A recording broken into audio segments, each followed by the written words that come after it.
Hello. Good morning, everybody. I'm not sure if you can hear me. I don't know if Robbie can hear me. And I don't know if I had to turn on the Rumble room today. So please let me know if you guys can hear the audio, if it's working. So I'm going to wait. I'm going to wait a second until everything catches up. It always takes a little bit for things to smooth out. Okay, Robbie says he hears me. Let's see if the Rumble room can hear me. Yeah, it's glitchy for now. It always takes a little while to catch up. I don't know what's going on. There's Ted, fresh off a deprogram. What's going on, Manila? We're trying to figure out if the audio is okay because I can't tell because when you're running it yourself. You sound good to me. And I can hear you, so that's good. Okay, so anyone in the live chat want to tell us if you can hear us? Ray says no sound. Oh, that's not good. Still really? No sound. Okay. Let's see. Hold on. Let's see. Are you grabbing it from like the X feed?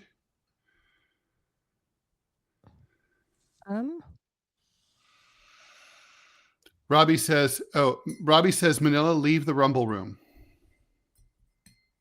Okay, so I get out of the Rumble room? Yeah, you leave the Rumble room. Robbie says he hears you. Okay, which one am I? I don't know. I'm just going to close that and see what happens.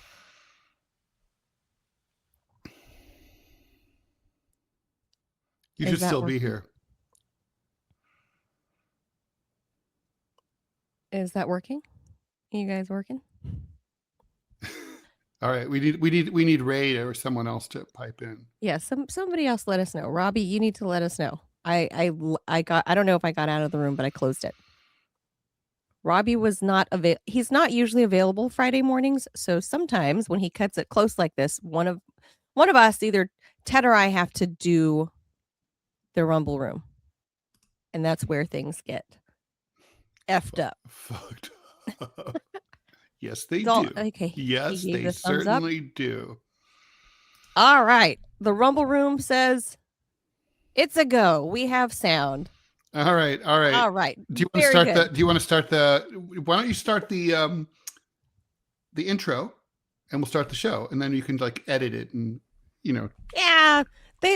Ted, when we do our testing stuff on weekends, that's when we got the most That's when we go viral. Yeah. When we're like looking up our noses, the camera's like zoomed in, and we're like, is this thing on? That's what we should. That's really all we should do. We should just literally have a new show called Test Pattern. And like, does this thing work? I got a new piece of equipment. Does this? Yeah, like what's going on? Oh my God, the cat just knocked over my computer. What's going on? Right. I don't understand. We seriously get more views from that. Yeah, when that's we're like really depressing. You can't hear us. You can't. Ted, is it bad for a podcast that we get more views when they can't hear us? Yes, it is.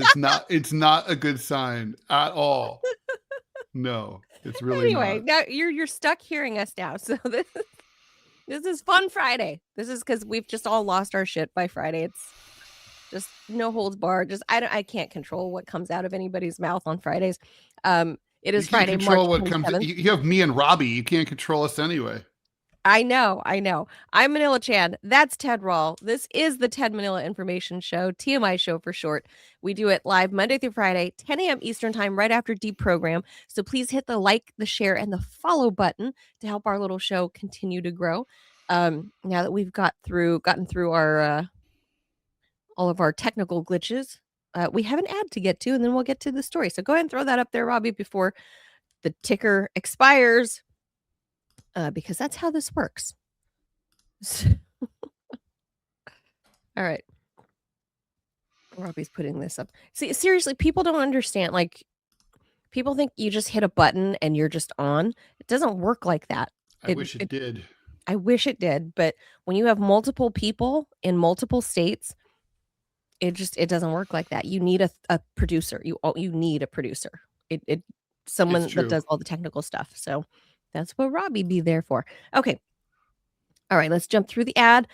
So they can freeze your accounts, shut off your cards, lock you out of your own money overnight. They can. The banks don't protect you. They control you. That's why real financial freedom starts with ownership. Introducing Rumble Wallet, a non-custodial wallet built for people who refuse to give up control. With Rumble Wallet, you don't just buy digital currency like Bitcoin and Tether. You can own Tether Gold, real gold on the blockchain. Through Tether Gold, you get direct ownership of physical gold bars, each one fully allocated, verifiable by serial number, purity, and weight. This ain't paper gold. This ain't an IOU.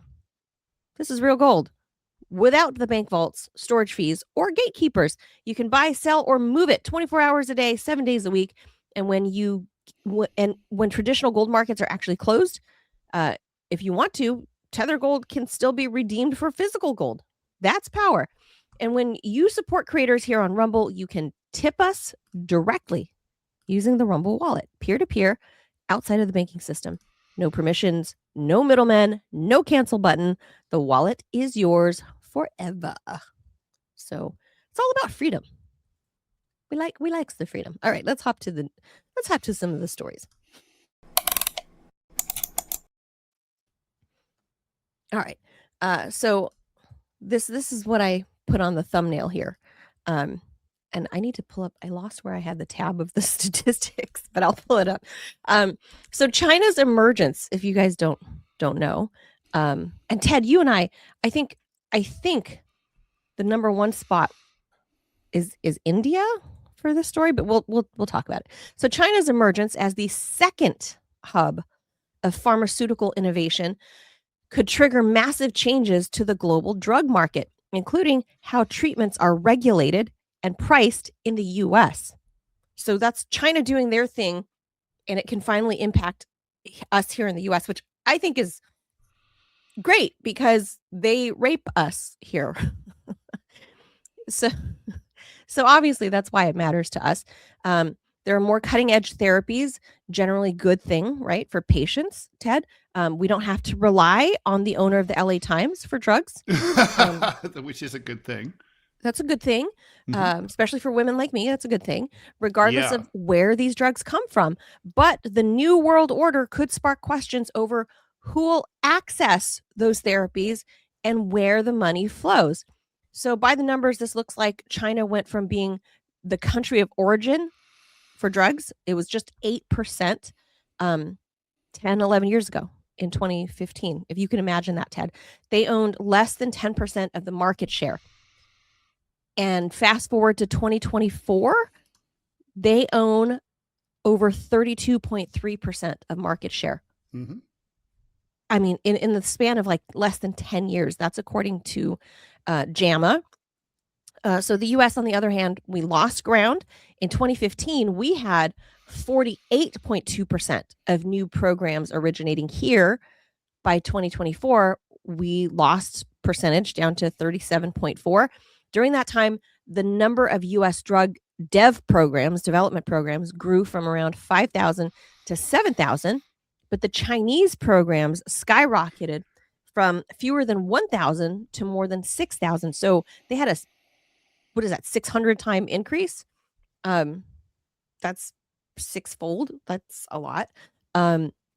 So the more China succeeds at getting drugs beyond early stage development, the more likely it is that U.S. regulators will have to make tough decisions about how to evaluate those products. And Chinese companies could eventually compete with Western ones on pricing. Yay! Undercutting today's lucrative financial model. They are clutching their pearls, Ted. They are. And look, no one has less sympathy for big pharma than I do. Now, the argument, but I think in the interest of fairness, it's important to express and articulate the pro-pharma argument here, which is, look, the reason that the United States develops some extremely exciting and innovative and interesting, pharmaceuticals is because there's such a massive profits to be made in the Sure. early years of when they're rolled out. And that if you took away that incentive, that big companies like Pfizer wouldn't, and Eli Lilly would no longer invest hundreds of millions of dollars into R&D in order to help develop these things. That's the argument. And if that's the argument, I don't think it's a stupid argument. I just don't know if it needs to be it's a reasonable. winning. It might not be a winning argument, because the problem is that you have these scenarios where, for example, in the early days of AIDS drugs like AZT, where people had to spend $2,000 a month just to sort of stay alive. There's just the current model, Luigi Mangione, call your office, doesn't work. I mean, people are, there are people who need drugs that they just can't get. There's all sorts of weirdness in the marketplace, like, drugs that are available in Canada for a fraction of what they are here. I order my drugs from Canada all the time. No, Ted and I, we order from elsewhere. Yes, we will not get into the details. We cannot of that. Disclose. No, but you could do what we did. It just requires a little work. It worked great. I'm so psyched about it. Yeah, me too. So, and the point is that,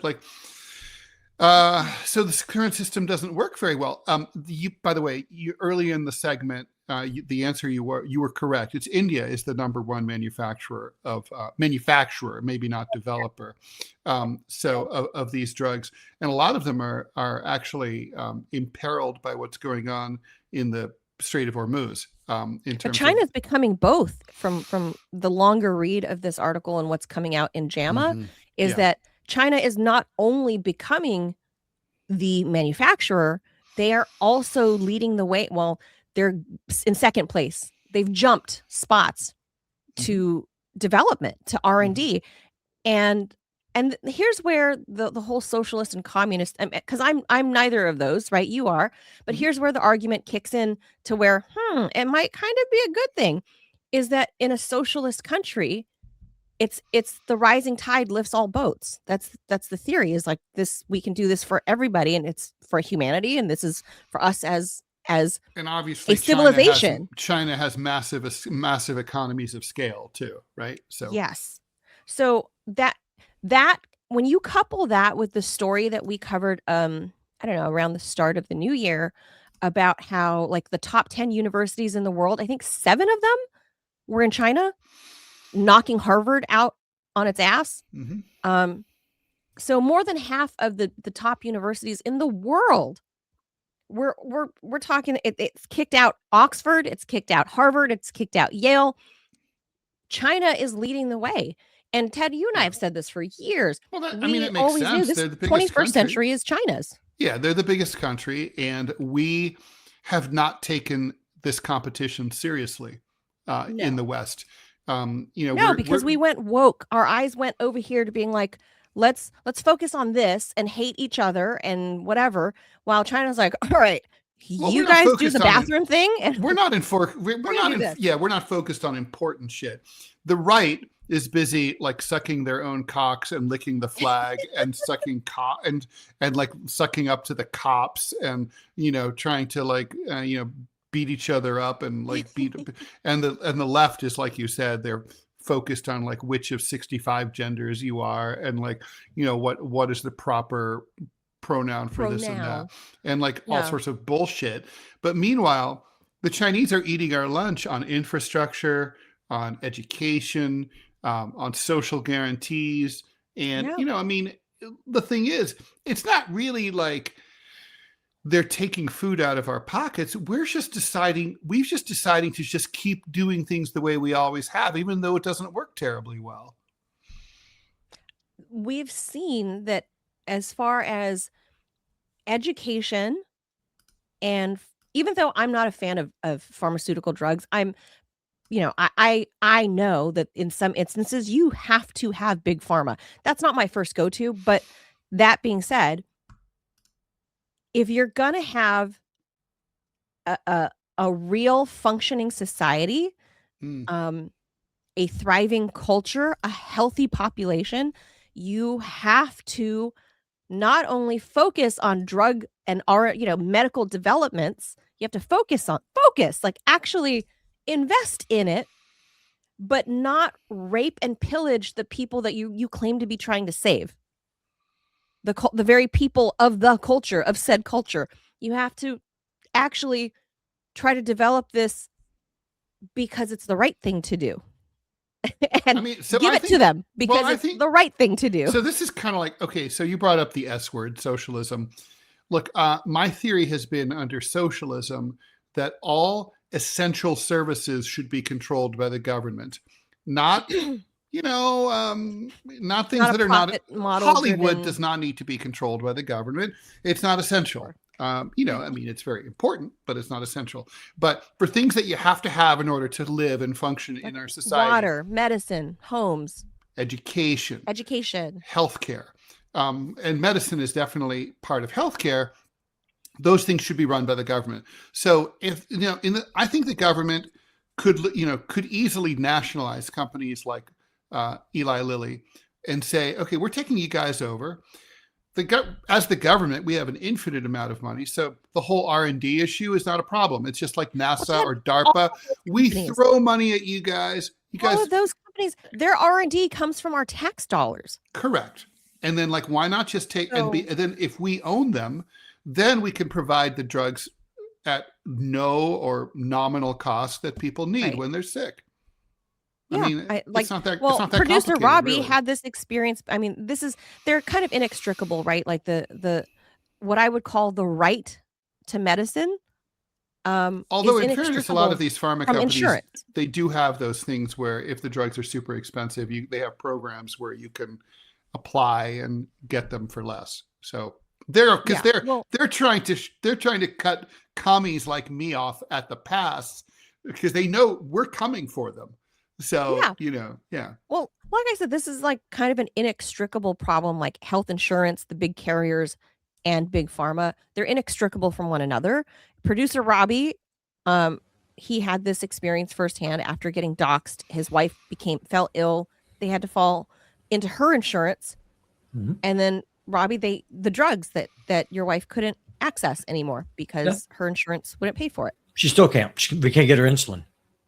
So it's still going on. No. Ted talked about how you can apply. They call it prescription medication assistance waivers, and so we applied. And so her medication cost $1,900 a month, which is more than my rent. And the pharmaceutical company was generous enough to offer us $100 discount a month. It was amazing. $100? Yeah. $100. Yeah. So there's medicine that she's supposed to be on that I just simply can't afford it. And you can't get it from Canada. Nope. We tried. Mexico? Wrong kind of medicine. No. No. Well, if it was antibiotics, that would be one thing. Mm-hmm. But this isn't. So, So we're screwed. And Mexicans have insulin is not should not be expensive. It really shouldn't be.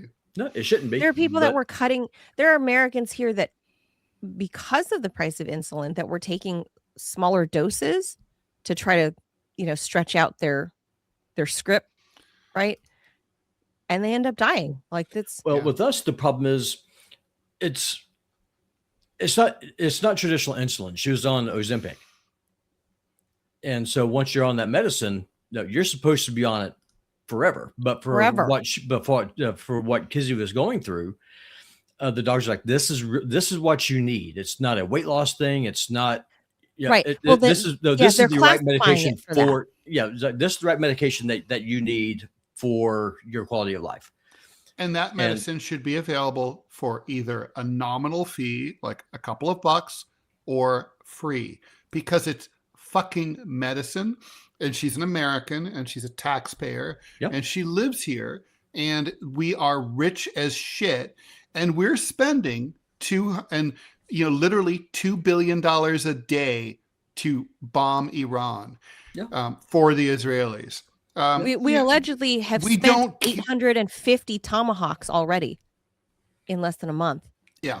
I mean, I point this out. A few million per warhead.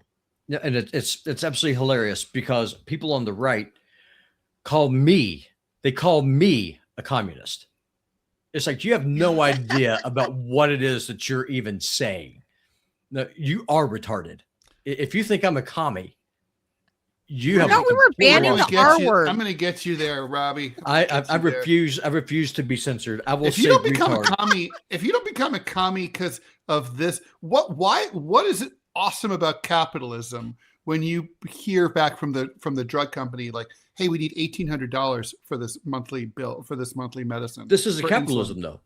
I mean, think about it. It's totally capitalism. No, it is. It's not, because if it was capitalism, we would have multiple companies that would be competing with each other, trying to undercut each other. No, we wouldn't, because under capitalism, you end up with a monopoly.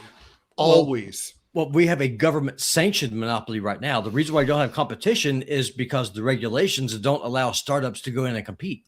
That's the whole issue. And then you bake in the insurance companies. It wouldn't matter, because like a company like fucking Eli Lilly or Pfizer, they're worth trillions of dollars. I know. There's no way for any startup to come in and compete and go head to head against them. Yeah, even if there's no government advantage, right? But there's going to be government advantage, because the best return on investment you can ever make is buying a congressman. I mean, that's why nothing. Yeah. I mean, we have the cheapest whores in government that money can buy, which is absolutely insane. Again, that's a capitalist thing. Well, I mean, I don't really know, man. I mean, because in the Soviet Union, you had the bread lines and stuff. So what is the answer? What about like soft socialist countries like Denmark? The Soviet Union had the same problem that Cuba does today. Cuba would be perfectly fine left to their own devices. Same thing with the USSR, which was a rich country with a lot of natural resources.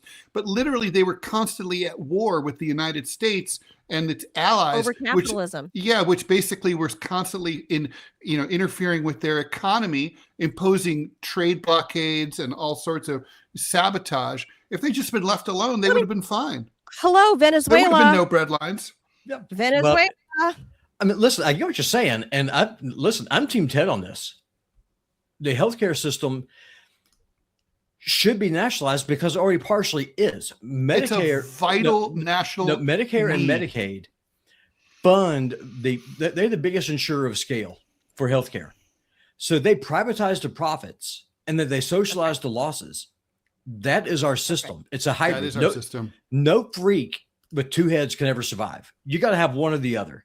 And at this point, if you're a taxpayer, if you are a vested member of American society, you go in, you pay your taxes, you do all the stuff you're supposed to do. You're willing to be drafted or whatever. You should not get raped, and I'm using that word deliberately, when you get sick or go to the hospital. I agree. Well, look, how does it work in China with that many people? Not to mention also what no one ever talks about is people who are sick and who are having to fight their insurance companies.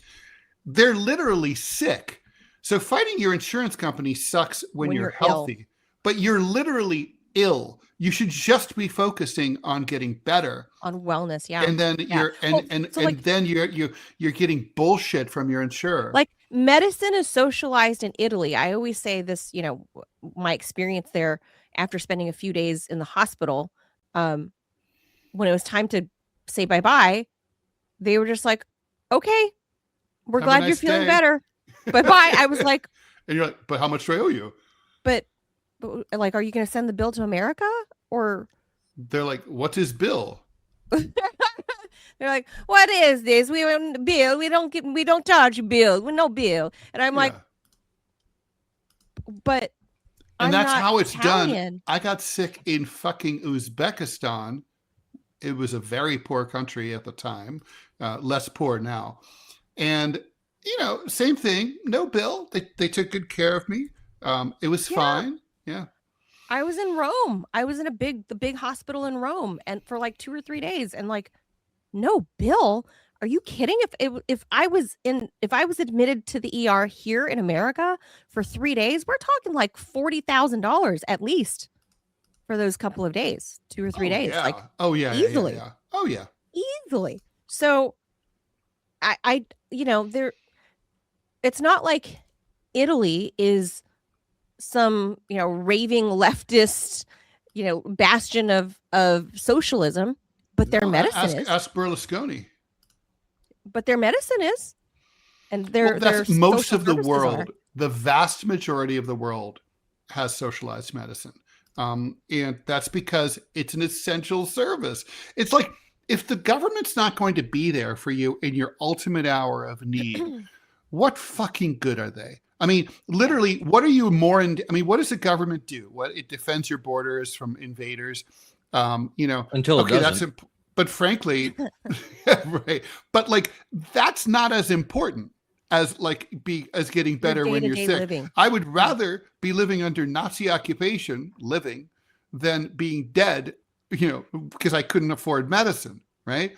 I mean, under Nazi occupation, I could maybe, find a gun and kill some Germans. It's like, that's like, but if I'm dead, I'm fucking shit out of luck. I mean, literally, it's the most important thing the government can do is get you a doctor and get you the meds you need when you're down and out. And they can't, in the US, literally, that's your problem when you're sick. It's because we're tax cattle. I mean, listen, at the end of the day, here's the hard truth. And this is the same whether if you're in the United States, especially, you exist to be a tool of the state. That's true. You exist to be collateral. You exist to pay your taxes like a good little tax slave. And if you don't, then they're going to put just taxes, Robbie. It's not just income taxes. It's not just sales tax. There's all sorts of taxes that we don't even think of as being taxes. The other day, you and I, Manila, we were talking about traffic light cameras, right? That's a tax.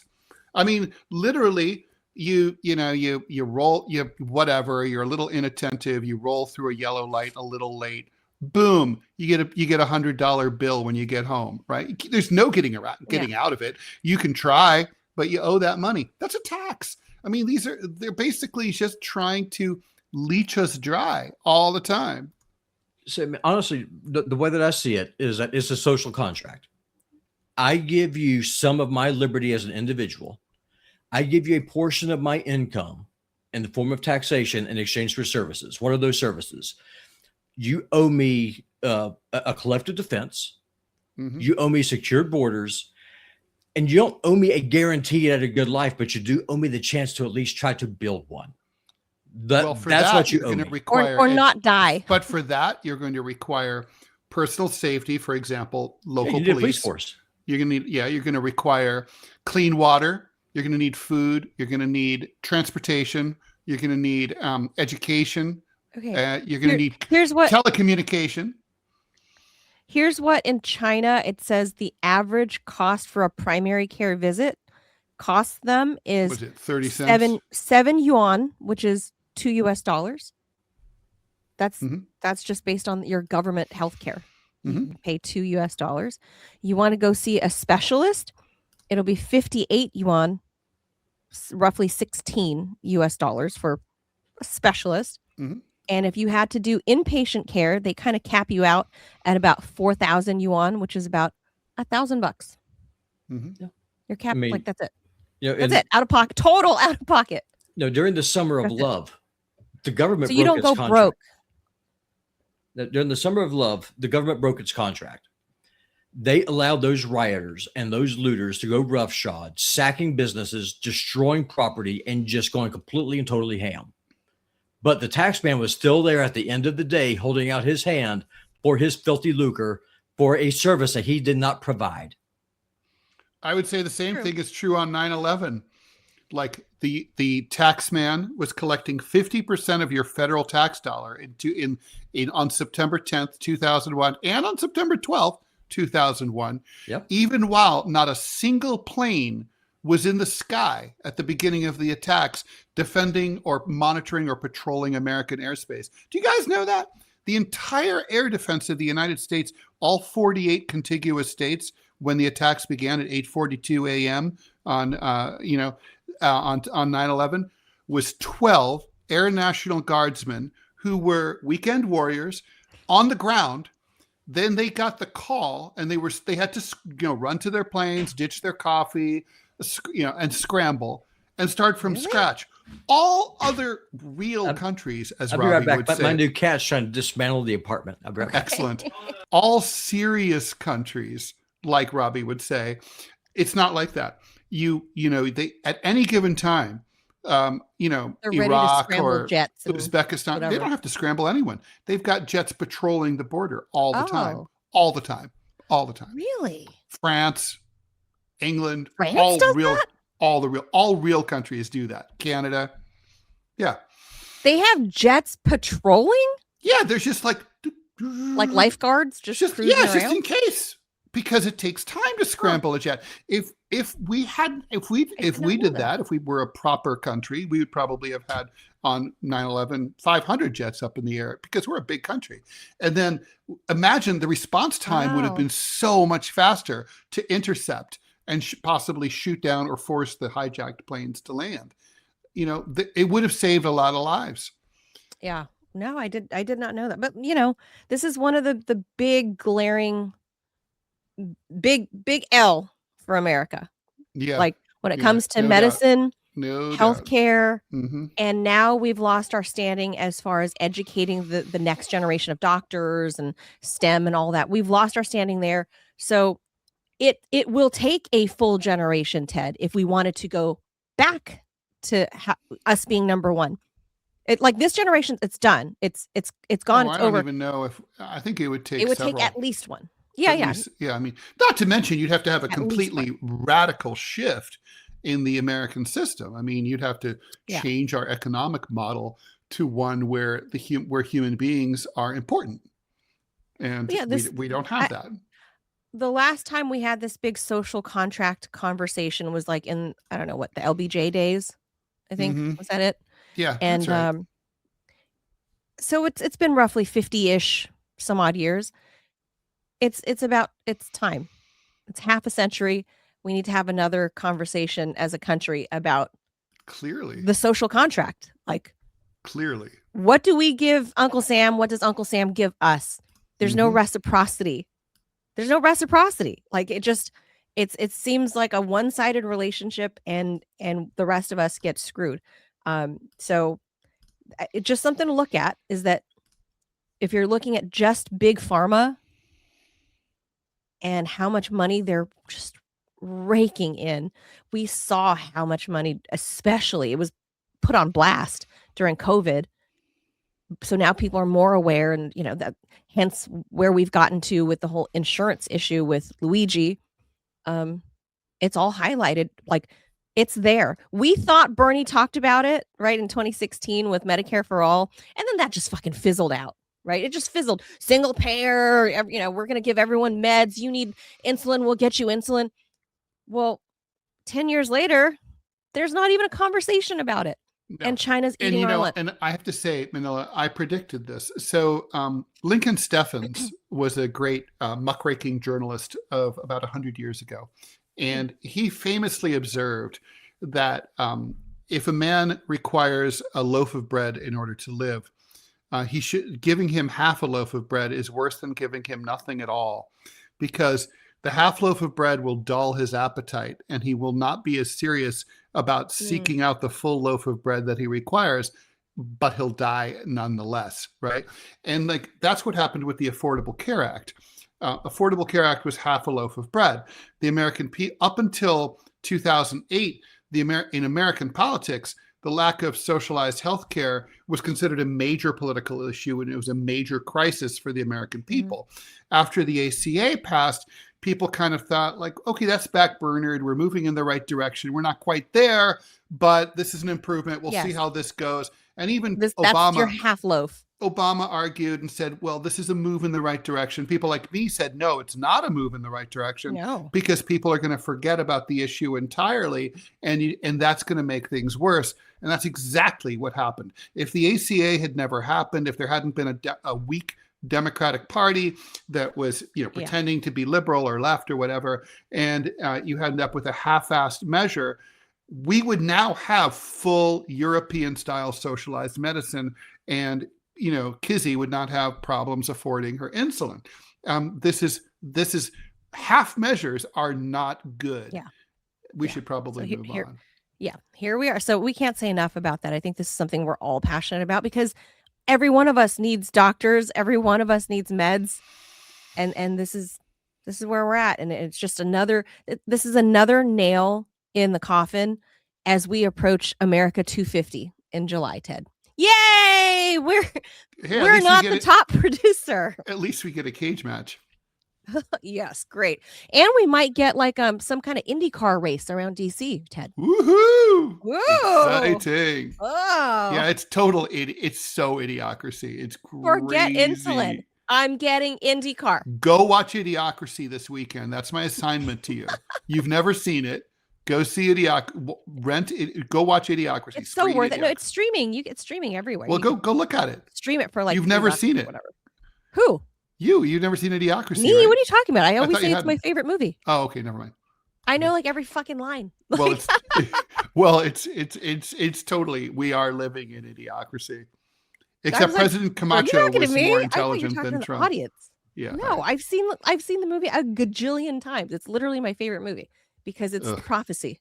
It's the prophecy. So if you guys haven't seen it, please go watch it because that's where we're going. Because Dax Shepard will become your new lawyer, and he went to Costco Law School, dude. So. Welcome to Costco. Story. I love you. I love you.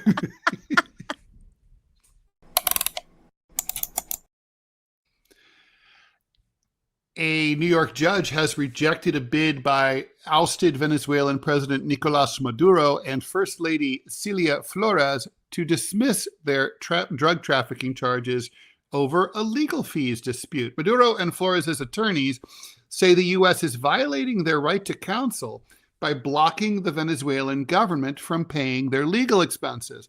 Maduro said he can't personally afford his attorney of choice, Barry Pollock. He's a New York attorney who previously repped Julian Assange. Maduro was a bus driver, Ted. He had a bus driver salary prior to becoming president. Prosecutors countered that granting access to state funds would undermine U.S. sanctions. While the judge decided not to dismiss the case, he's still trying to figure out whether the couple can access Venezuelan funds. If unable, they may be assigned to public defenders. Maduro is awaiting trial in a jail within a jail in Brooklyn. Hopefully he doesn't get Epsteined. Flores is housed separately in the same facility. Separately, former Cuban President Raul Castro has joined U.S. Cuba talks as Trump expresses interest in taking Cuba, a Venezuelan ally. I gotta say, Manila, it is super interesting to me that what is the legal status of Nicolás Maduro? I mean, the Venezuelan government does not legally recognize his abduction or removal from power. I mean, when Maduro was kidnapped, when he was abducted by U.S. forces, I mean, the U.S. has no standing to strip him of his title as president. They just took him. So it's de facto he's no longer able to perform the duty. The Venezuelan government appointed the vice president to become acting president, but not She's interim. To be so legally under Venezuelan and therefore international law. Maduro is the president of Venezuela, and he's being and should be entitled to the defenses and not be not be forced to have some 29-year-old free lawyer who went to Brooklyn College defendant represent him. Yeah, I mean, maybe he went to Baruch, Ted. Come on, stop. Maybe so, John Jay. He's a head of state, right? I mean, it's like I don't know. It doesn't make sense to me. Like, and of course, I love the whole sanctions thing. Like, well, that would be violating sanctions, which, again, there's what? I mean, this is fucking. We're banana republic. Yeah. I don't know what else to say about this. Like, so the dude is technically still the president of Venezuela. I mean, yeah, he is the president of Venezuela. And the Venezuelan government wants him to have proper representation. Well, I mean, obviously they want him back is what they want. Yes. But I mean, at the very least, they want him to have like a real attorney, not a public defendant. For these trumped up charges, of course. Right. Yes. But the United States has no real standing to try. We don't accept Venezuelan Manuel Noriega of Panama or anyone else, right? The U.S. can't, it's crazy. Like, oh, we put people from other countries on trial in our courts. I mean, imagine if, like, I don't know, the governor, like Governor Josh Shapiro, was abducted from Harrisburg, Pennsylvania, and taken to and put on trial in Kyrgyzstan for violating Kyrgyz law. People would say, "What the fuck?" We are applying Kyrgyz law to you. Yeah. Yes, you are. You are. This is you are, public defendant. You are public defender. Makes no sense. you? It's totally insane. I don't. That's why this is up there for a fun Friday, because I don't even know I can't make heads or tails of that story, because I'm like, but this is like circular logic. Right. It's like, well, actually, when you said it was like a banana republic, Manila, you're being mean to banana republics, because in a banana republic, it simply might makes right. Like, we don't like you. We drug you. We throw you. We take you on a helicopter out over the ocean and throw you out. The end. Bye. Like, I mean, give it points for honesty. But here we have all these convoluted legal maneuvers that are like basically, like, it's the law. We have our laws. Sanctions, Ted. You can't pay for it that way. There's sanctions. It's so hilarious. Think of the sanctions. But it's like, never mind the fact that we, kidnapped a head of state and brought him thousands of miles away from his home to put him on trial for no reason whatsoever. But we we must respect the sanctions. The rule of law. We're really following the rule of law, except when it's amazing. We focus on the minutia, the bullshit of minutia, but the big issue is completely ignored.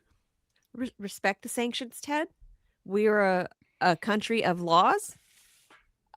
We are the beacon of democracy, the shining city on the hill. Oh my God.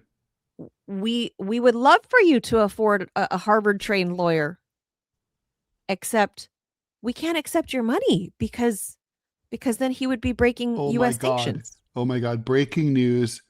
Jill Biden's Secret Service agent shoots himself while accompanying Jill through the airport. Because the lines were so fucking long. He's like, fuck this, I'm out. Fuck! Did you see it snaking all around? Puh. No, I mean, not suicided shot, right? I'm trying to figure that out. I don't know. Like shot his foot, shot himself in the foot or something. It sounds like it might have just been a mistake. Yeah. Like, I can't imagine. He discharged she discharged their gun. Oh my God. Yeah. Totally psycho. By the way, why does Jill Biden have Secret Service? They have it for the rest of their lives, I guess. Okay. So, I think it's just the immediate. No. Oh, I guess the Secret Service can protect her from Joe in case he decides to like eat her or something. Well, no, Ted, you and I both know that he's a crotchety old man. Yeah, I'm like worried about his. He's a mean, crotchety old man who's senile. Very mean. You know those old men that you see in the nursing homes, they flip out and they'll that's what I'm throw saying. trays at you and shit. That's what I'm saying. Yeah. They'll reach into their diapers and throw feces. Like they will. I've seen old men get restrained in the nursing home. Oh, sure. That. So they might need to protect Jill from a senile Joe. Sure. It's possible. All right, let's and move she on. did. Her ex-husband is a murderer. That's true. That's true. And so luckily they needed a mass murderer. That's true. That's true. Anyway. Okay, Robbie says there's another ad. Go ahead and throw that up. All right, Robbie, I'm gonna go pee while you read the ad. Okay. Okay, go ahead and put that up, Robbie, before I move on to the next story. If people don't know what I'm talking about, you think I'm like making stuff up. Jill Biden's first husband, it's a story that was easy to miss.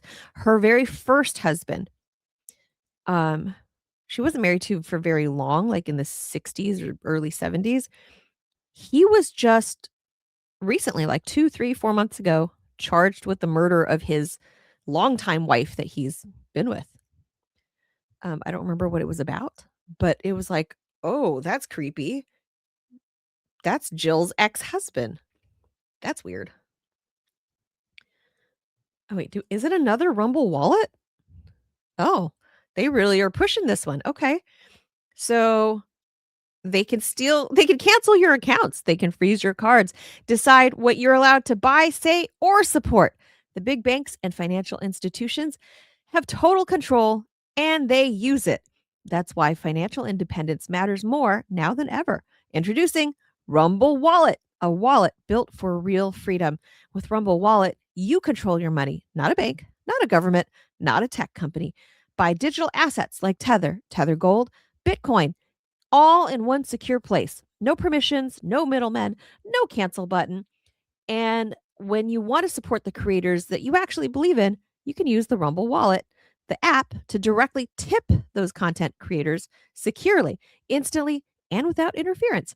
So this isn't a credit card or a credit line that they can shut off.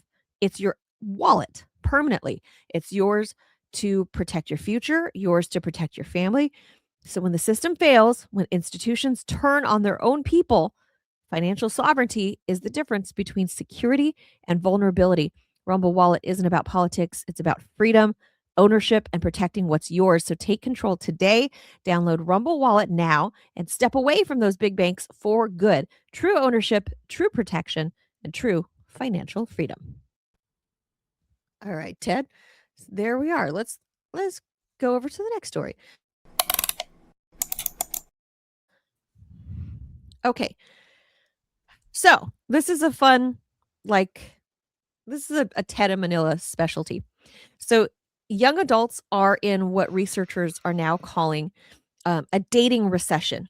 According to the Institute for Family Studies, their 2025 National Dating Landscape Survey, 3/4 of young women and nearly 2/3 of young men hadn't really dated in the whole previous year. 1 calendar year. No dates. Only about 1/3 expressed confidence in their dating skills. And the reasons range from financial barriers to bad past experiences to lack of confidence. I mean, it's myriad of things. Whoops. And what people are saying is that psychologists are arguing about how the fallout from dating extends beyond your love life. One psychologist at NYU, a professor, says that the skills like collaborative problem solving, conflict management, and compromise are often first developed through romantic relationships and are extremely useful in the workplace. So this is what we mean about the bleed over, right? Oh, Ted, you're going to have to finish this. My nose is bleeding. Oh, no. Really? Yeah, I've been getting nosebleeds. Oh, and you know what? You know, the last time this happened when you was were when I was pregnant with my son. And like a week later, I went into labor. That's so strange. All right. So I'll finish this story. What to know? Nobody needs a relationship to be good at their job, but the social muscles dating builds, vulnerability, compromise, reading the room, are the same ones that teams need. The fix is finding more ways to build those skills, even outside of dating, navigating, for example, conflicts with your roommates and with your family, or close friendships can also build these skills as well. So what I would be interested, Manila, in knowing is whether, how these results compare with the past, right? I mean, obviously, there's always been times when young people haven't had a date in the past. There's always been periods in the past when, people claim that they didn't have great confidence in their dating skills. So I just wonder, how these numbers compare to the past. Hey, Robbie. Hey, how you doing? So how's your cat? I don't know. The little bastard's hiding. I have no idea where he is. So I was just texting Thomas about it. It's like, hey, if you see the cat. Just don't worry. I mean, so yeah, when I got my cat Clovis as a kitten, he went missing when I brought him home for 2 days. I had no idea where he was, and turned out he was asleep under a pillow, on the sofa. So yeah, I have no idea where this thing is. It's annoying as hell. He's probably under a bed or someplace like that, or deep inside a closet. He's hiding. Oh yeah, He's there. Yeah. Just like he'll come out. He'll get hungry. He'll get thirsty. He'll come out. I would trade him for. I'll tell you, I'd trade him for Fernie in a heartbeat. If there's one prayer that I could petition the Lord to answer for me. You missed because Fernie was a better cat. Oh, Fernie was awesome. Fernie was a great cat. I met her. I liked her. Fernie was great. Don't know if you're going to get your prayer answered based on what you said, though. Yeah, I don't think so. I think that it's most likely Fernie is passed through the digestive tract of a larger animal here in Montana. Yeah, that sucks. Yeah, it's her own fault. Yeah, well, I had no idea that they would test screens on windows and then fall out of them. Yeah, not all cats do. Clovis is not really a screen tester, but my previous cat was for sure. So anyway, so what do you think about this? Manila's dealing with her nose. I hope she's doing the leading backwards thing. Okay, so dating crisis. Yeah. You have. It's been you have kids of dating age. So do I. I think it's pretty clear what's going on, right? I mean, basically, kids are not having to interact with each other or learning how to deal with other human beings because they're spending so much time on their devices instead, right? I think it's kind of like, dating's always been hard, and figuring out the opposite sex has always been hard. But like it, if you don't have the practice because you're like, I'll just jerk off and look at my phone, then that's the only practice you're gonna get. No, that's true, but that's not a very rewarding experience. Just going to kind of put that out there. I think a lot of it has to do, honestly, with just decreased church attendance. As traditionally, that's how a lot of couples met. They meet each other at church, they meet each other at bars, they meet each other at work. And now a lot of people are working remotely. People go to bars, and I guess sometimes you get one night stands, but you're already kind of relationship with that anymore. And church attendance. Well, now with younger people, it's starting to pick up. That's where Thomas met his girlfriend. She's a Ukrainian refugee, and she has since come to appreciate my sense of humor, which is quite hilarious. Do you guys fight over Russia? No. She thinks that my Putin bot moniker is absolutely hilarious because she realizes it's a joke. Mm-hmm. But she's from Donetsk. So she's ethnically Russian. She speaks Russian, Ukrainian, but she says that she is a Slavic nationalist. So she's definitely Team Yuki, mostly because she says Putin killed her parrot. Yeah, that'll make you spicy. Yeah, but I think just people just need to just have a way just to interact more. But that's not going to happen. Put this thing down But it's not going to happen, right? The point is this genie's not going back into the bottle. Well, that's true, but hopefully people start realizing that there's more to your life than pixels. Like you got to have something. You got to have some kind of interaction. There's got to be something there. There's also, I think, the tyranny of choice from like online dating. Where if let's say you start to run into a challenge with the person you're dating. And they start to annoy you. In the past, you might have worked a little harder. And by the way, you can end up working too hard and to make something work that really shouldn't work. So, right. But obviously some effort is required usually. And people might say, well, she's annoying. I'll just get another girl. Look online. There's this one and there's this one and there's this one. And I'll just date her. And, so I think there's definitely a tendency to think of people as more disposable if you think you can just like easily swipe right and get another one. Yeah, maybe I'm going to show my retardation. But whenever I met Kizzy, I was very thankful because I met a woman who is able to accept my level of annoyingness, because I can be quite an annoying person. I'm opinionated. I'm always right. Like I'm always right until I'm not. And I was fortunate that I was able to meet a woman who's smart, has a big heart, and is able to put up with my being a moron. and that counts for something. Yeah. But, So, I mean, but the two of us, though, I mean, you've had vastly more dating experience than what I ever had, for sure. That's probably true. Yeah. I've only dated 2 girls ever my whole life, so I 100% guarantee you, I dated one, then I married the other, and so yeah, you have got. I defer to your superior skills there, but well, or you could argue that my skills are not so great because I've had so much of it, if you know what I mean. I have a breaking news story from USA Today. Pentagon weighs sending 10,000 more troops to the Middle East as Iranian-linked hackers, and it's claim breach of FBI director's personal email. That's fun. Yeah, I mean, I don't know. That's weird. And there's another report that's coming out right now from. Let's see, where is this from again? Hold on. This is from MS Now. So take that for whatever it's worth. Say that Trump is officially now that he is bored of the Iranian war, and the messaging that he's giving the White House is conflicted, according to unnamed White House sources.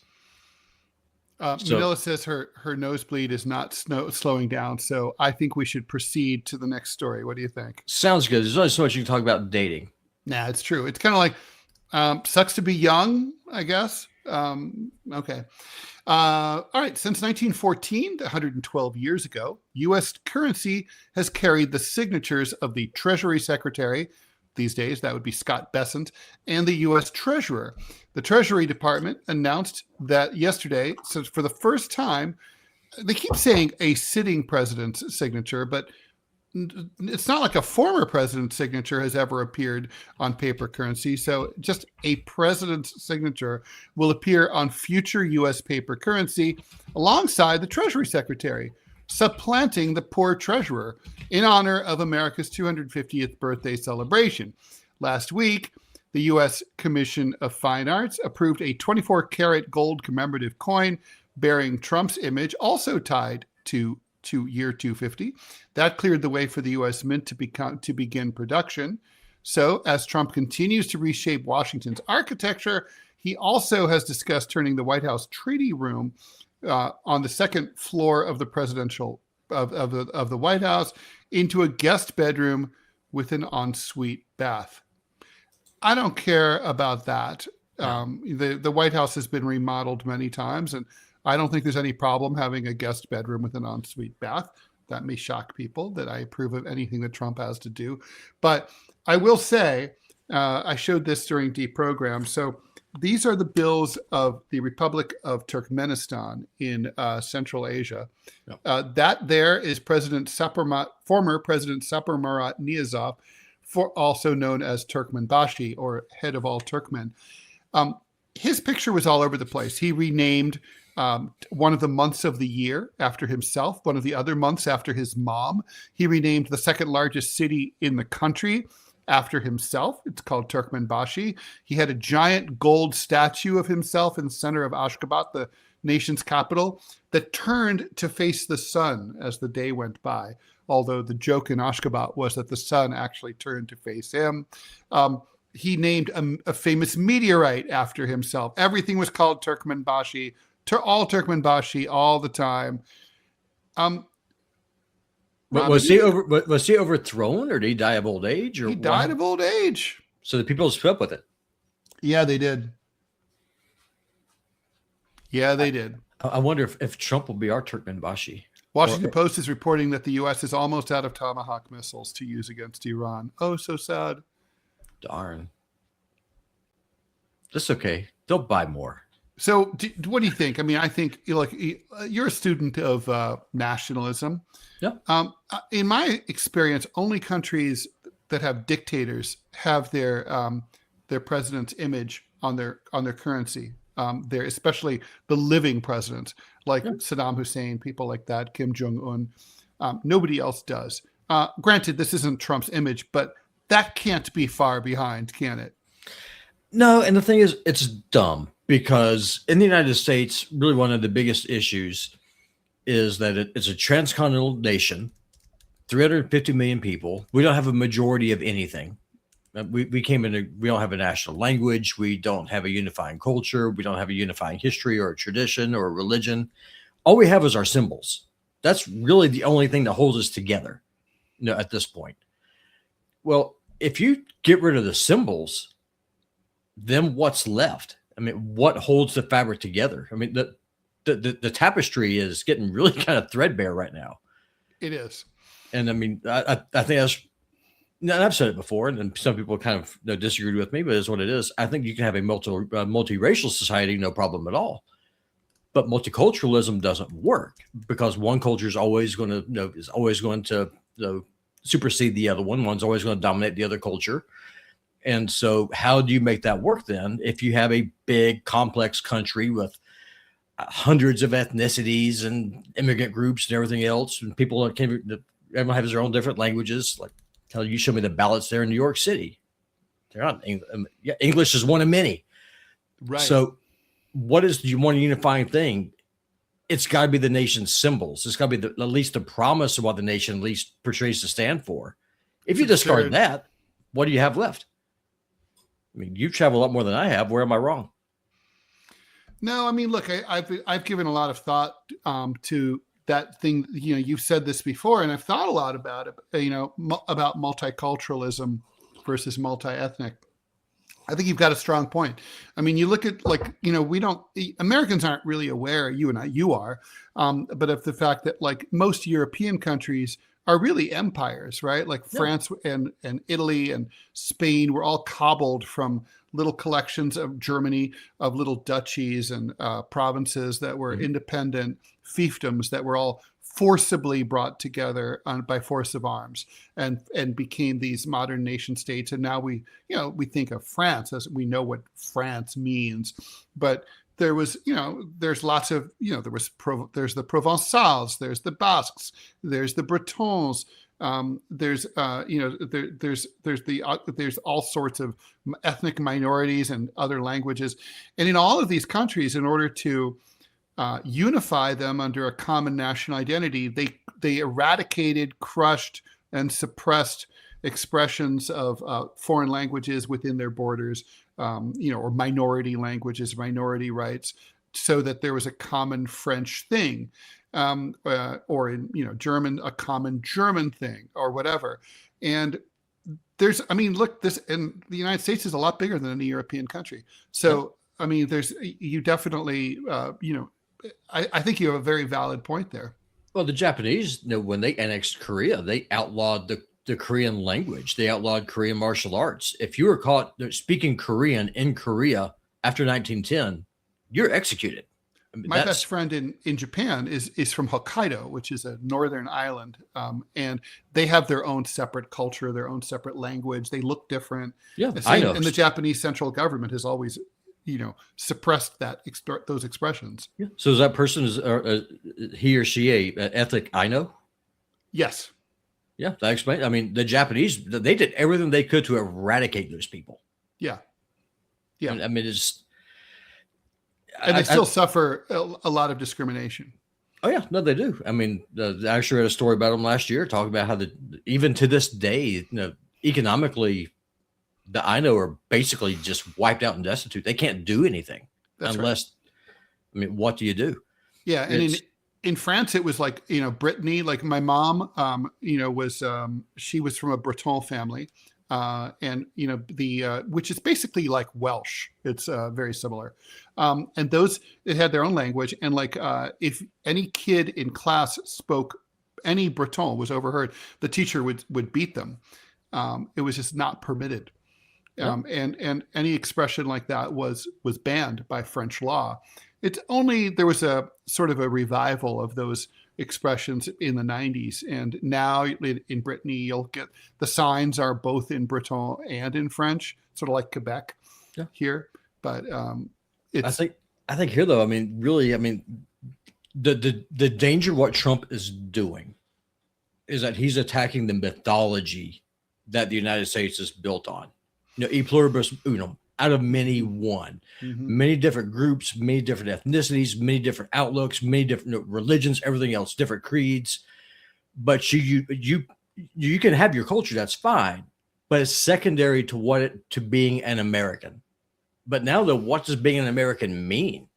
Does that mean the same thing to me as it does to a first generation Muslim in Dearborn, or a first generation Armenian Christian in New York, in upstate New York or New Jersey? What does it even mean anymore? And now if we do away with the symbols, then what happens? Well, it's a valid question. Yeah, I mean, look, let me ask you. Let's pivot a little bit because it's related. Sure. I'm rereading Richard J. Evans's "The Third Reich in Power." He did a trilogy of the rise of the Third Reich, the Third Reich in power, before and then at the Third Reich at war. And I wanted to sort of read about try to see if there's similarities between our present situation and the early 1930s. And he talked about how one of the big talking points of the Nazi Party was that under a new German national community under Nazism, that Nazism was the full expression of that, and that there was no room for any other ideology whatsoever. To be German was to be Nazi, and that was the rhetoric that went out. I've been reading like the X feeds of like right wingers like Ben Shapiro and Trump and people like that, Hegseth. They have these code words like patriots, which doesn't include Democrats. It only means, maybe doesn't include you. It only includes like a certain brand of MAGA Trump supporter. It does not include me. It doesn't include anyone I know. They'll say like all Americans are happy to see ICE at the airport. Objectively, that is not and cannot be true, right? Sure. Like Democrats aren't happy to see ICE at the airport. I'm not happy to see ICE at the airport. I'm scared of them. But when they say all Americans, what that rhetoric coming out of an official communication by the White House is saying is, you, Ted Rall, are not an American.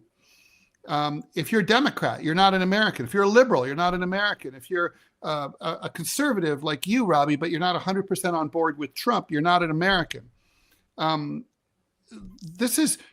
is very similar. It's the same playbook where it's worse than suppression. They're not even saying that we're enemies. They're saying that we don't exist. I think what they're really calling us is traitors.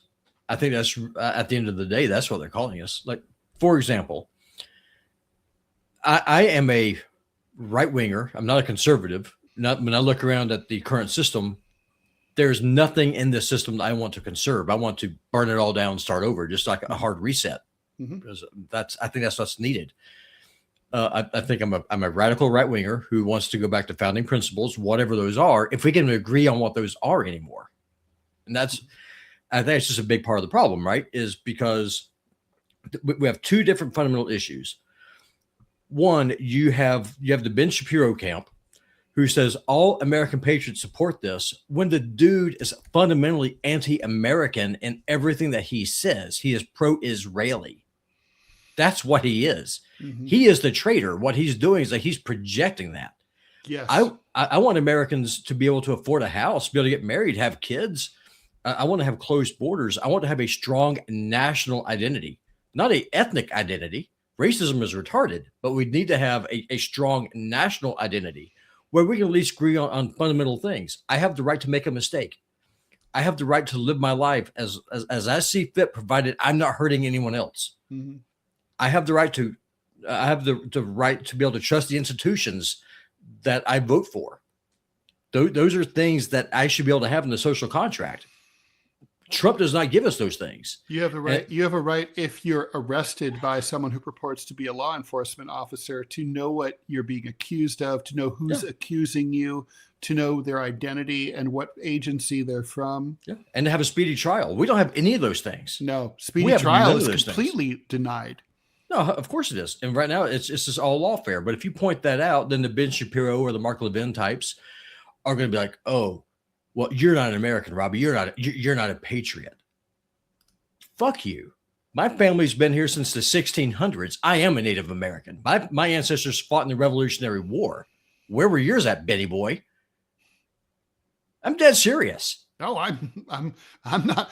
People, I always laugh when people say things that are true, and then they think that like I'm laughing because I'm laughing at them. No, I'm usually laughing with you. Oh, I know, but no, I mean, I've told people, so listen, I'm a Native American. I'm as white as you can get, but I'm a Native American. Mm-hmm. And that is like, well, if your family was here before 1776, I agree with you. But listen, the Indian tribes do not have nations. Sorry, at least not in the European sense. The Iroquois are probably the closest thing to it. Mm-hmm. But my family was here. They're vested. They fought pretty much every war this country has been in. And I am a Native American. I'm a legacy American. One of the very few that's left. My son is inheriting that, and he's multiracial. The dude's half black, and he's dating a Russian. So stick that in your pope and smoke it. So don't come at me with this racist crap. Instead, what you need to do is explain to me how Trump just throwing away all the symbols in a complex nation where we can't agree what a man or a woman is. How is that a good or what thing? An American is, or what a patriot is? Yeah, I mean, I'll put my patriotism up against anyone's, and 100%.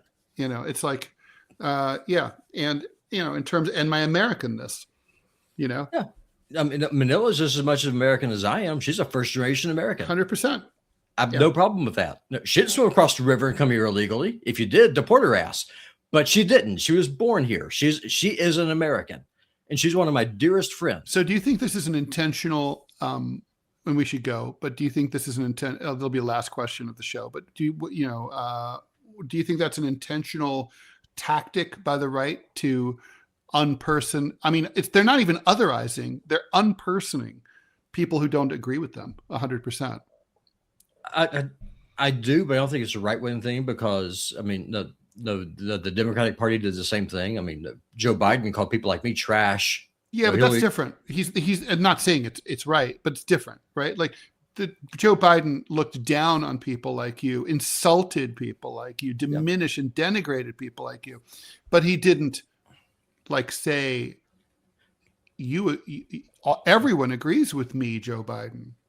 What really at the end of the day, I think what this is, that this comes down to the authoritarians in our government, and they want chaos because if you have chaos, you're able to control it. I think that's what this is. God, I wish it was like that simple. I mean, I think it's even more evil. I mean, this reminds me of like when I was in school and I overheard some kids saying, "Oh, there was a great party over the weekend. Everyone was there." I'm like, not everyone was there. I mean, I wasn't there. And that guy over there wasn't there. And also the people who are at a different school weren't there. And people from Armenia weren't there. I mean, what do you mean everybody was there? It pissed me off to hear them say that. Yeah, well, it's just, I think what's going on here, honestly, Ted, and I hope to God I'm wrong, I think they're following the British model when it comes to India. You divide all the different groups, you make them all fight each other, and then by the time they figured out that the game was up, it was too late. They'd all been had.